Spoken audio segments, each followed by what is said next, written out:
નમસ્કાર, playground the sports શોમાં હું મયુરી આપ સૌનું સ્વાગત કરું છું અને આજે આપણે કાર્યક્રમમાં વાત બોર્ડર ગાવસ્કર ટ્રોફીની જે આગામી ટેસ્ટ રમાવાની છે તેના વિશે કરીશું. હવે આ ટેસ્ટને બોક્સિંગ ડે ટેસ્ટ પણ કહેવાય છે. શા માટે તેના વિશે ચોક્કસપણે વાત કરીશું. 26 ડિસેમ્બરથી શરૂ થવા જઈ રહી છે. ભારત ઓસ્ટ્રેલિયા વચ્ચે રમાવા જઈ રહી છે મેલબોર્ન. ભારત ઓસ્ટ્રેલિયા અને મેલબોર્નનું એક ખાસ કોમ્બિનેશન મેલબોર્નના મેદાન પર રમાવા જઈ રહી છે. એટલે મેલબોર્નના મેદાન માટે આપણી ટીમ કેટલી સજ્જ છે તેના વિશે વાત કરવાની છે. જે પ્રકારના અત્યાર સુધી ટીમ ઇન્ડિયાના આ ટેસ્ટ મેચમાં અનુભવો રહ્યા છે, સતત વાતો થતી રહી, વિવાદો સતત થતા રહ્યા અને ચર્ચાઓ એ માટેની થતી રહી. ખેલાડીઓના પરફોર્મન્સ વિશે પણ ચર્ચા થઈ અને એના સિવાયનું મેદાન ઉપર જે પ્રકારનું તેમનું વલણ જોવા મળ્યું એના વિશે પણ ખૂબ જ ચર્ચાઓ થઈ. તો હવે આગામી મેચ માટે ટીમ ઇન્ડિયાએ કોઈ પ્રકારની તૈયારીઓ જે કરી હોય, કેવા પ્રકારની તૈયારીઓ છે, આગળ જતાં હવે કેવા પ્રકારના ફેરફારોની શક્યતાઓ છે, આ તમામ બાબતોને લઈને આપણે આજે કાર્યક્રમમાં ચર્ચા કરવાની છે. વધુ સમય ન લેતા આપણે કાર્યક્રમની શરૂઆત કરી દઈશું. ચર્ચા કરવા માટે આપણી સાથે જોડાયા છે સ્પોર્ટ્સ એક્સપર્ટ અશોક મિસ્ત્રી. અશોકભાઈ, સ્વાગત છે આપનું કાર્યક્રમમાં. Thank you so much. Thank you. તો કાર્યક્રમ શરૂ કરતા પહેલા એક અહેવાલ પર નજર કરી લઈએ.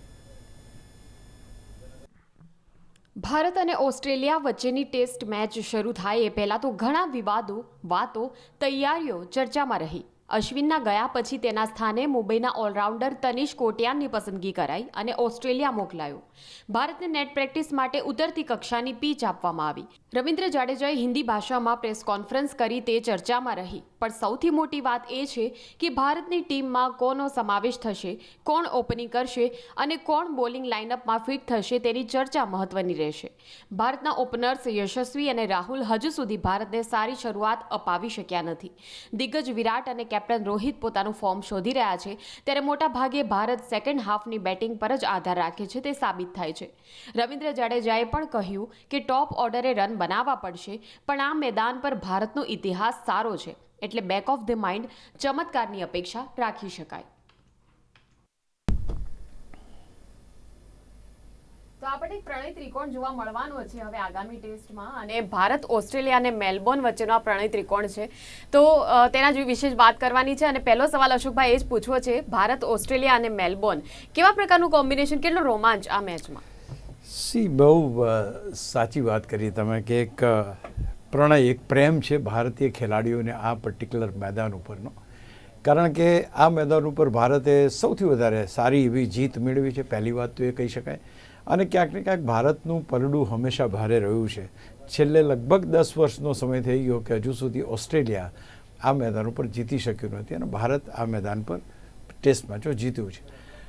વિરાટ કોહલીની કેપ્ટનશીપ હોય, અજિંક્ય રહાણેની કેપ્ટનશીપ હોય, મેલબોર્નના મેદાન ઉપર ભારતે ડેફિનેટલી વિજય મેળવ્યો છે. એટલે ક્યાંક એમ કહી શકાય કે એક સાયકોલોજીકલ ફેક્ટર તમારી પાસે કામ કરે છે કે તમે અમુક જગ્યાએ જાઓ એટલે તમને સુકૂન મળે કે ના, આ મારું ઘર છે, આ મારું ગ્રાઉન્ડ છે, આ મારી જગ્યા છે, આ મારા બેટ છે, પેડ છે, બધી જ વસ્તુની એક એટેચમેન્ટ જે હોય એવું એટેચમેન્ટ અમુક ખેલાડીઓને આ પર્ટિક્યુલર મેદાનમાં જોવા મળશે. 4 કે 5 ખેલાડીઓ એવા છે કે જે આ પર્ટિક્યુલર મેદાન ઉપર જે પહેલાં રમી ગયા છે એ રમવાના છે. બાકી બધી તો ટીમ પણ ચેન્જ થઈ, પણ તે છતાંય જે દિગ્ગજો છે એ દિગ્ગજો આ મેદાન ઉપર સારા પરફોર્મન્સ કરીને ભારતને વિજય અપાવવામાં સફળતા મેળવી ચૂક્યા છે. એટલે બેક ઓફ ધ માઇન્ડ કંઈક એમ આપણે કહી શકીએ કે ઓકે, અમે મેલબોર્નના મેદાન ઉપર રમવાના છીએ એટલે ભારત થોડું કમ્ફર્ટ ઝોનમાં જોવા મળે. કારણ કે અહીંયા ભારતના બેટ્સમેનો જોરદાર રમ્યા છે, ભારતના બોલર શાનદાર રમ્યા છે, ભારતના સ્પિનર શાનદાર રમ્યા છે, ફાસ્ટ બોલિંગ આપણી જબરજસ્ત રહી છે. તો એવું નથી કે મોટા નામોએ જ બચાયા હોય તમને. જે અજિંક્ય રહાણેએ જે સેન્ચુરી મારી ત્યારે બધા દિગ્ગજો હતા. તો ક્યાંક ને ક્યાંક આપણને બેક ઓફ ધ માઇન્ડ આ મેદાન ઉપર લક આપણને સપોર્ટ કરતો એવું પણ આપણને લાગે. તો એક અરે બીજું કે ઓસ્ટ્રેલિયાને હવે શું છે પ્રોબ્લેમ, કારણ કે વર્લ્ડ ટેસ્ટ ચેમ્પિયનશિપની ફાઇનલ રમવા માટે પોઈન્ટ ટેબલ ઉપર જે અત્યારે સ્થિતિ ઘમાસાણ ચાલી રહી છે એમાં ભારત અને ઓસ્ટ્રેલિયા આ બંને ટીમોને જબરજસ્ત દબાણ છે. કારણ કે કોણ જશે, કારણ કે ટોચના તો 2 ટીમો જશે, તો એ 2 ટીમો કોણ એના વિશે. એટલે દરેકને, બંને ટીમોને હવે ધારો કે બેકગ્રાઉન્ડ એવું છે કે ભાઈ મેલબોર્ન ઉપર ભારતનો હાથ ઉપર રહે છે, એ પરિસ્થિતિમાં ક્યાંક ભારતને જીતવાની એ થાય તો ઓસ્ટ્રેલિયાને ઘણું મોટું નુકસાન થાય. એટલે ઓસ્ટ્રેલિયા કોઈ પણ ભોગે આ ટેસ્ટ મેચ જીતવા માટેના ડેસ્પરેટ પ્રયત્નો કરી રહી છે. શામ, દંડ, ભેદ બધી જ જેને કહેવાય કે ક્રિકેટના કાબાઓ જેને કહી શકાય એવી આ ટીમો છે. ઓસ્ટ્રેલિયા અને ઇંગ્લેન્ડ આ 2 ટીમો એના જન્મદાતા છે. એટલે એમની પાસે હથકંડા બી એવા જ જબરજસ્ત હોય કંઈક પરિસ્થિતિઓ ઊભી કરે, સાયકોલોજીકલ તમને ટેમ્પર કરવાનો ટ્રાય કરે, તમને ક્યાંક ત્યાંના વિવાદોમાં એ કરી દે, તમને સાયકોલોજીકલી ડિસ્ટર્બ કરવાનો ટ્રાય કરે. આ બધી જ વસ્તુઓ અહીંયા આગળ એ થાય. એટલા માટે આ જે પ્રણય ત્રિકોણની આપણે વાત કરીએ એટલે ઓસ્ટ્રેલિયાને પણ મેલબોર્ન પર જીતવું છે, ભારતને પણ મેલબોર્ન પર જીતવું છે, પણ મેલબોર્નની પીચ કોને યારી આપશે અથવા તો શું થશે કોઈને ખબર નથી. એટલે આ જે આખો મેલબોર્નનો જે માહોલ છે એ મેલબોર્નના માહોલમાં ભારતનો જે છે એ હાથ ઉપર રહ્યો છે અને એ પ્રમાણે હાથ ઉપર રાખવા માટે પ્રયત્નો કરાશે. પહેલી વાત. બીજું કે તમારી પાસે જે બેટર્સ અત્યારે છે they are not in good form, બધું બરાબર છે, but everybody has to return. દરેક વ્યક્તિ પાછો ફરે છે, એટલે ક્યારે બેક ફરે છે યુ ડોન્ટ નો. ક્યારે કોઈ ખેલાડી સેન્ચુરી મારી દે, ક્યારે કોઈ ખેલાડી બેવડી સદી મારે, નોબડી નોઝ. ચેતેશ્વર પૂજારે આ મેદાન ઉપર જબરજસ્ત પ્રદર્શન કર્યું, અજિંક્ય રહાણે સેન્ચુરી મારી છે. તો ઘણા બધા બેટર્સે એ પ્રકારના પણ જેને કહેવાય કે મોટો સ્કોર જે કરવાનો હોય એમાં સફળતા મેળવી છે. અને આપણી પાસે દિગ્ગજોની કમી નથી. એક વસ્તુ તો ચોક્કસ છે, ભારત પાસે જે બેટ્સમેનો છે એ સર્વશ્રેષ્ઠ છે. ઓફકોર્સ નથી ચાલતા, ચિંતાનો વિષય, પણ yes we have a better hand. અને સૌથી મહત્ત્વની વાત એ કે આ મેદાન પર આપણે જીતીએ છીએ સાયકોલોજીકલી થોડા વિથ કોન્ફિડન્સ આપણે આ મેદાન ઉપર જઈ શકીએ એવું લાગે છે. બિલકુલ. અને અત્યાર સુધી જે ટેસ્ટ મેચના અનુભવો રહ્યા છે અશોકભાઈ, વિવાદો રહ્યા છે, નિવેદનોની ચર્ચાઓ જોરમાં છે, ઉતરતી કક્ષાની પીચ ભારતને આપવામાં આવી પ્રેક્ટિસ કરવા માટે, જ્યારે ઓસ્ટ્રેલિયાને ગ્રીન ટોપ પર વિકેટ આપી. એટલે આ જે આખી બાબત છે કેટલું સાચું કેટલું ખોટું આપની દ્રષ્ટિએ? નહીં, એના તો આજે સોશિયલ મીડિયા પર ફોટોગ્રાફ્સથી આવી ગયા કે જે પીચ જે આપવામાં આવી છે that pitch has not got a bounce. એટલે એવું છે કે મેલબોર્નના મેદાન ઉપર બોલ પીચ પડ્યા પછી બાઉન્સ થાય એવી એની જનરલ પીચની ટેન્ડન્સી છે. દેટ શુડ કવર મીન્સ કે મેદાન ઉપર થોડું ઘાસ, ગ્રીન ટોપ એને કહેવાય, થોડું ઘાસ રાખવામાં આવે અને ત્યાર પછી એની પર. એટલે જે પીચ ઓસ્ટ્રેલિયાને આપવામાં આવી છે એમાં કહે છે કે એ ઘાસની માત્રા વધારે છે, જ્યારે ભારતને જે આપવામાં આવ્યું છે એ મેદાન પ્રેક્ટિસ માટેનું એટલું સારું નથી. નો ડાઉટ કે છેલ્લા દિવસે એમને સારું મેદાન આપશે એવી વાત થઈ છે, પણ અલ્ટિમેટલી એ વસ્તુ ચોક્કસ આવી કે કોઈ પણ રીતે ભારતના ખેલાડીઓને માનસિક રીતે પરિતાપ થાય અથવા તો માનસિક રીતે ડિસ્ટર્બ થાય એવો ક્યાંક પ્રયાસ ઓસ્ટ્રેલિયા તરફથી કરવામાં. ઓસ્ટ્રેલિયાનું મીડિયા પણ એવું જબરજસ્ત છે, ઓસ્ટ્રેલિયાનું મીડિયા પણ એવું છે, ઓસ્ટ્રેલિયાના ખેલાડીઓ પણ જબરજસ્ત જબરા છે. અને ખાસ કરી એટલે આ બધી વસ્તુમાં આપણે જોઈએ તો સૌથી વધારે માણસ ડિસ્ટર્બ ક્યારે થાય કે કોઈનું બેટ ખોવાઈ જાય તો ડિસ્ટર્બ થઈ જાય, કોઈને ના ગમતી વસ્તુ થાય તો ડિસ્ટર્બ થઈ જાય. હવે એ ડિસ્ટર્બ એના માઇન્ડમાં રહેવાનું જ છે. આ ધારો કે પીચ ઉપર હવે બુમરાએ જે રીતે બોલિંગ નાખી તો ball doesn't come to the waist level, કમર સુધી બોલ ઉછળે છે એની વધારો, અને અહીંયા જે બોલ આવવાના છે એ માથા ઉપર સુધી ઉછળે એવા આવવાના છે. તો ક્યાંક એકાદ કોન્ટ્રાવર્સી ઊભી થાય. હવે કોન્ટ્રાવર્સી ઊભી થાય એટલે બધાને પોતપોતાના વ્યૂઝ આપવાના થાય. રોહિત શર્મા કંઈ કહે, પહેલાં પેરીબારીવાળા કંઈ કહે, એનો ક્યુરેટર કંઈ કહે, એટલે એ વિવાદોમાં ભારતની ટીમ ગૂંચવાય. તો આવા પ્રયત્નો પહેલાંય થયા છે અને અત્યારે બી થયા છે. પહેલાં તો એમ કહેવાતું હતું કે ભાઈ સ્લેજિંગ માટે ઓસ્ટ્રેલિયા નંબર 1 હતું, કોઈ પણ બેટ્સમેનને રમવા જ ના દે. આજુબાજુવાળા બધા એટલું બધું બોલ કરે કે માણસ ડિસ્ટર્બ થઈ જાય અને છેવટે વિકેટ ફેંકીને જતો રહે. એટલે એમાં તો એમની માસ્ટરી હતી એમ કહેવા ચાલે.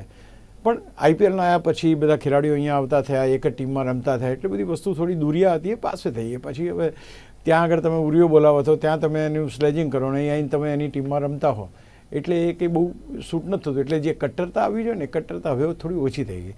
પણ એક વસ્તુ ચોક્કસ છે, પીચનો વિવાદ અત્યારે ઊભો થવાનું કારણ કે પીચ એક કક્ષાની આપી, ભલે ત્યાર પછી કેમ આપવાના કેમ, આ વસ્તુ જો પહેલાં ડિસ્કસ થઈને એ રીતે જો એલોટમેન્ટ પીચનું થયું હોત કદાચ આ વિવાદ ના થયો હોત.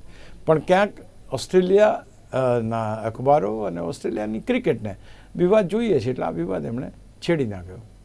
બિલકુલ. રવિન્દ્ર જાડેજા પણ વિવાદોમાં આવ્યા છે. પ્રેસ કોન્ફરન્સમાં તેમણે સવાલોના જવાબો હિન્દીમાં આપ્યા. હવે જ્યારે આ બધી ઘટનાઓ બને છે, આ જે બાબતો છે રમત ઉપર તેની કેવી અસર થાય? 101% અસર થાય. આજે તમે જાણો છો કે રવિન્દ્ર જાડેજા તમારો પ્રીમિયર ઓલરાઉન્ડર છે. He is the main who has played in the last match અને કોઈ પણ મેચને બચાવી શકવાની ક્ષમતા ધરાવતો જોરદાર બેટર અને જોરદાર બોલર અને શાનદાર ફિલ્ડર છે. હવે તમે એ વ્યક્તિને જો વિવાદોમાં નાખો છો, ઓફકોર્સ એણે પત્રકાર પરિષદ બોલાવી એટલે કે હું હિન્દીમાં જ બોલીશ એમ કીધું, અને ત્યાં ઓસ્ટ્રેલિયાના મીડિયા પણ આવ્યું અને એમણે કહ્યું કે તમે અંગ્રેજીમાં જવાબ આપો, તો એણે રિફ્યુઝ કર્યું, એમાં ઉબાળો થયો.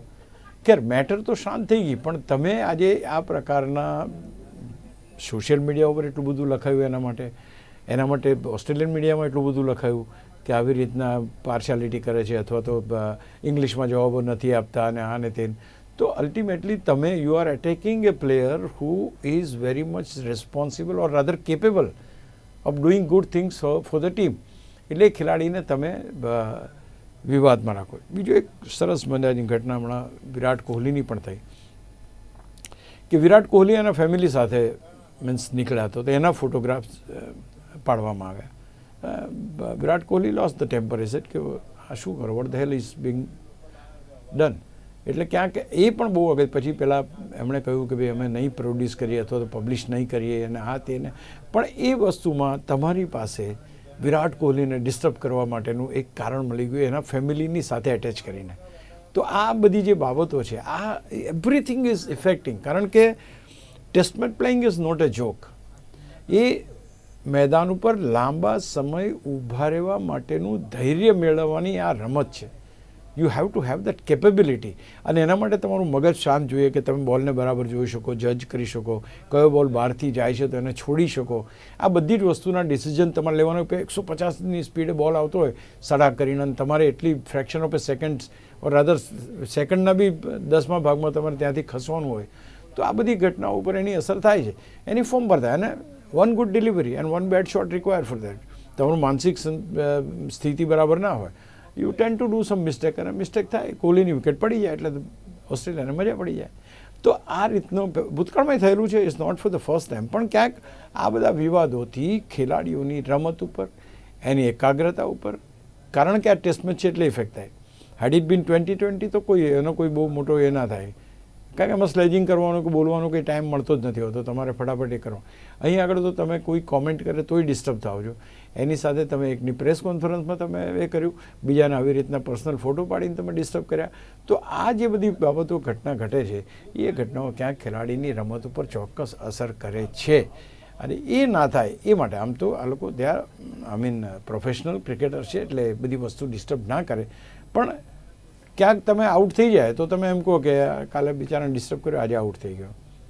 તો આ જે ઘટના એ એના પરફોર્મન્સ સાથે જોડાઈ ના જાય એ જોવી જરૂરી છે. ને આવી ઘટના બને ત્યારે આ પ્રકારની ઘટના એટલે કે આઉટ થવાની ઘટના પણ બની શકતી હોય છે. બિલકુલ અશોકભાઈ, બીજો એક મહત્વનો નિર્ણય એ લેવાયો કે અશ્વિનના રિપ્લેસમેન્ટ તરીકે તનિષ કોટિયનનો સમાવેશ કેટલું યોગ્ય છે? પ્લેઇંગ 11માં શું સ્થાન પામી શકશે? પહેલી વસ્તુ તો એક ખેલાડી રિટાયર થયો, બીજો ખેલાડી એની જગ્યાએ આવ્યો. That was to happen. એમાં કંઈ એવું નથી કે નહોતું થવાનું. પણ ખાસ કરીને કોટિયનનો જે સમાવેશ કરવામાં આવ્યો છે, this man has got a terrific records. એ બેટિંગ પણ એટલી સારી કરી શકે છે, બોલિંગ પણ એટલી સારી કરી શકે. ડોમેસ્ટિક ક્રિકેટમાં મુંબઈને ચેમ્પિયન બનાવવામાં આ ખેલાડી બહુ મોટો ફાળો આપ્યો છે. અને એક બીજી વસ્તુ સૌથી મહત્ત્વની વાત એ પણ છે કે મુંબઈના તમે ખેલાડી હોય, મુંબઈમાં તમે રમતા હો તો તમને દરેકે દરેક જલ્દી જોવે. અહીંયા આગળ તમે પરફોર્મન્સ કરો એ પરફોર્મન્સ ત્યાં ના દેખાય. પણ તે છતાં આ છોકરાનું જે પરફોર્મન્સ છે he has done a terrific. એની 101 વિકેટો છે, 33 ફર્સ્ટ ક્લાસ મેચો એ રમ્યો છે અને રન્સ પણ એના સારા બનાવ્યા છે. તો it is a very good. કારણ કે આપણે જે અશ્વિન ગયો, અશ્વિનને આપણે કઈ રીતે જોઈએ છે કે ભાઈ he was a bowler, off spinner હતો, but he is a good batter also. તો આ છોકરો પણ એ જ પ્રમાણેનો છે કે જે રીતે તમને મુશ્કેલીના સમયમાં તમને બેટિંગ કરીને 50 રન પણ બનાવી શકે અને મુશ્કેલ સ્થિતિમાં તમને વિકેટો પણ કાઢી શકે.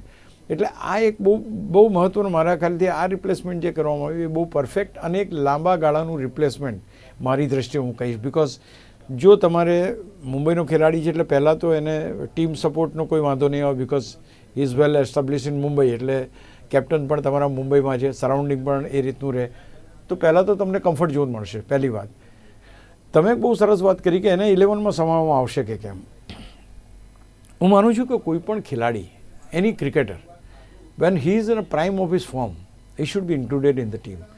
જ્યારે પોતાની રમતનું શ્રેષ્ઠ પ્રદર્શન કોઈ પણ ખેલાડી કરતો હોય તે વખતે જો તમે ટીમમાં લાવો છો તો તમને એ ફોર્મનો લાભ મળે છે. તો અહીંયા બહુ જ મોટી વાત છે. Because you got two bowlers of the similar type.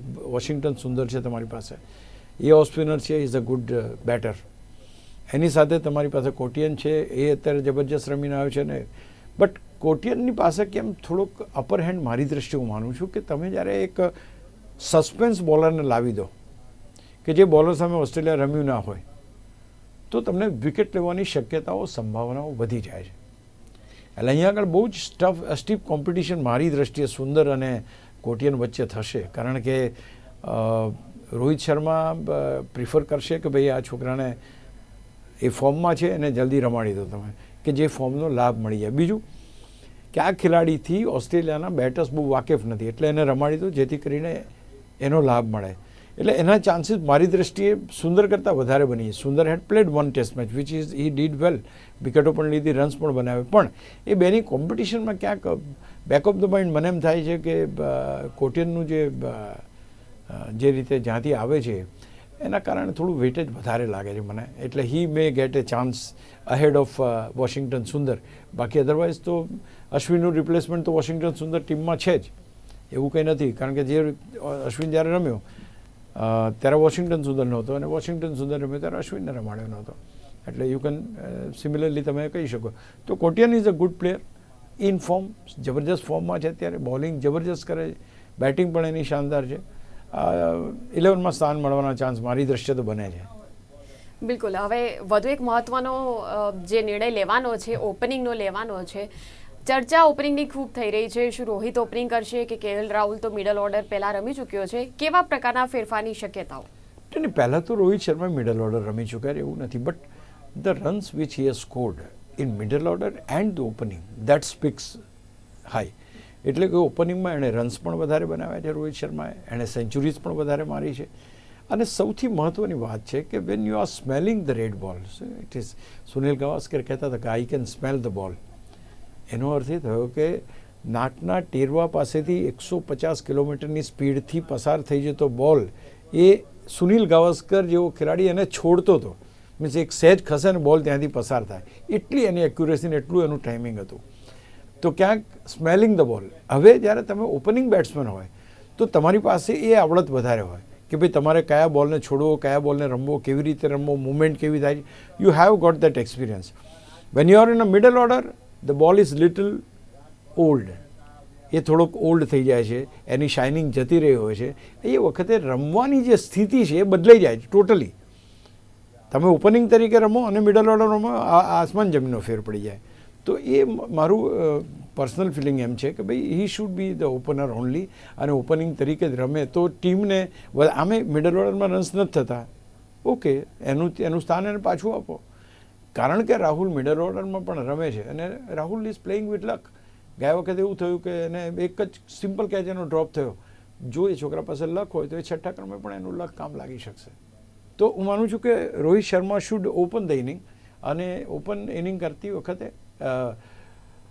બોલ તમે થોડોક જૂનો કરીને જો નેક્સ્ટ બેટર્સને આપશો, એટલે પછી જે આવે છે વિરાટ કોહલી ધારો કે રમવા આવે કે ગિલ આવે, જો એની શાઇનિંગ થોડી ઓફ કલર થઈ હોય, 2-4 ચોગ્ગા 8-10 ચોગ્ગા વાગ્યા હોય તો એનો જે શાઇનિંગ છે ઓછી થઈ હોય, અને તે વખતે જ્યારે તમે પાછળના બેટ્સમેન આવે તમે પછી 100 રન બનાવો, ધારો કે લંચ પહેલાં 100 રન બનાવી શકો, યુ ડુ ઇટ, તો ત્યાર પછીના જે બેટ્સમેન છે એના માટે રમવું આસાન થઈ જશે, because that shining is gone, that movement is gone. એ શરૂઆતના તમને 1 કલાકમાં જ જોવા મળે, તો પછી પાછળની બેટિંગ પણ સારી થશે. એટલે હું માનું છું કે we should open the inning. પછી તો હવે ખેર ઠીક છે, મેનેજમેન્ટ જે ડિસિઝન લે અલગ વાત છે, but ideally he is opening batsman and he should open the inning. બિલકુલ. ભારતીય ટીમનું મેલબોર્ન ઉપર કેવા પ્રકારનું કોમ્બિનેશન જોવા મળી શકે? કેમ કે 2018માં પૂજારાની સદી અને બુમરાએ 9 વિકેટો લીધી હતી, અને 2020ની વાત કરીએ તો જાડેજા અને રહાણેનું પણ જોરદાર પ્રદર્શન રહેલું છે. હવે આ મેચમાં કોની પર આધાર? અને સાથે સાથે અશોકભાઈ, થોડું બોક્સિંગ ડે ટેસ્ટ જે એનું એક નામ આપવામાં આવ્યું છે એના વિશે પણ થોડી દર્શકોને જાણવામાં મજા આવશે. ચોક્કસ. એક તો પહેલી વાત તમે કીધી કે ભાઈ ટીમ કોમ્બિનેશન કેવું રહેશે. ઓસ્ટ્રેલિયાની કોઈ પણ પીચ ઉપર રમતા હોય એટલે ફાસ્ટ બોલર્સનું પ્રાધાન્ય રહે, સ્વાભાવિક છે. એટલે તમારી પાસે ફાસ્ટ બોલર્સ 3 કે 4 હશે, સ્પિનર માત્ર એક જ હશે. હવે રવિન્દ્ર જાડેજા ઓલરેડી સ્પિનર તરીકે એસ્ટાબ્લિશ થયો છે, તો બીજા સ્પિનરને રમાડવાની મુશ્કેલી પડી શકે છે. પહેલી વસ્તુ આપણે વાત કરીએ હમણાં કોટિયનની કે એને રમાડવો જોઈએ કે સુંદરની, બટ ધ ફેક્ટ ઇઝ કે તમારી પાસે જગ્યા નથી, તમારે ફાસ્ટ બોલર્સ તો લેવા જ પડશે. તો એ ફાસ્ટ બોલર જો 4 ફાસ્ટ બોલર તમારી પાસે છે, એ 4 ફાસ્ટ બોલર જો રમવાના હોય તો તમારી પાસે સ્પિનરની કોઈ જગ્યા છે નહીં. હા, રવિન્દ્ર જાડેજા એકમાત્ર સ્પિનર છે. હવે તમે આમાં જો કોઈ ફેરફાર કરો છો, મીન્સ કે કદાચ કોઈ એકાદ બેટ્સમેન બહાર જાય, પણ એવી શક્યતા મને દેખાતી નથી. શુભમન ગિલ પણ રહેશે, ભલે નથી ચાલતો. રોહિત શર્મા પણ રહેશે, ભલે નથી ચાલતો. વિરાટ કોહલી પણ રહેશે, ભલે નથી ચાલતો. એક ખાલી ફેરફાર what we can expect is. અને તમે જે આંકડા કીધા એ જુઓ તમે, પહેલી મેચ હતી જે એમાં ફાસ્ટ બોલરે વિકેટો લીધી, 9 વિકેટો બુમરાએ લીધી. સેકન્ડમાં Ravindra Jadeja done the tricks, એટલે કે સ્પિનરે લીધી. તો અહીંયા આગળ તમે ટોસ જીતીને પહેલાં શું કરો છો એના ઉપર તમે કયા પ્રકારનો બોલરનું યુટિલાઇઝેશન વધારે કરી શકશો એનો ખ્યાલ આવે. એટલે પહેલી વાત આ. પણ એપેરન્ટ જોવા જાઓ તો ફાસ્ટ બોલર્સને વધારે પ્રાધાન્ય એ ઓસ્ટ્રેલિયામાં મળે.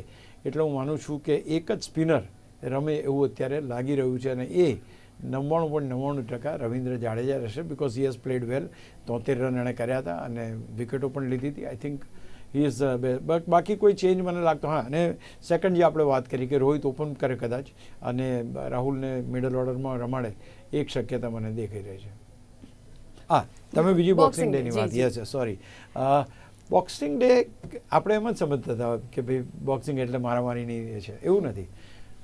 26મી ડિસેમ્બરના રોજ ઘણા દેશો એવા છે કે જ્યાં રજા હોય છે. ઇટ્સ અ હોલિડે, ક્રિસમસ પછીનો દિવસ.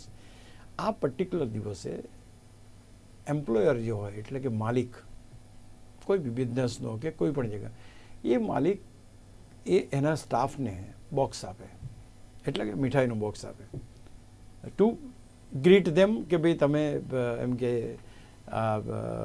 ક્રિસમસના હિસાબે તમને આ ગિફ્ટ આપવામાં. એ જ પ્રમાણે એ દિવસે સૌથી વધારે ગરીબોને પણ બોક્સ આપવામાં આવે. It is called A boxing day. ત્રીજું, એ દિવસે સૌથી વધારે પ્રેક્ષકો એ તમને મેદાન ઉપર જોવા મળે. અને they all because there is a holiday.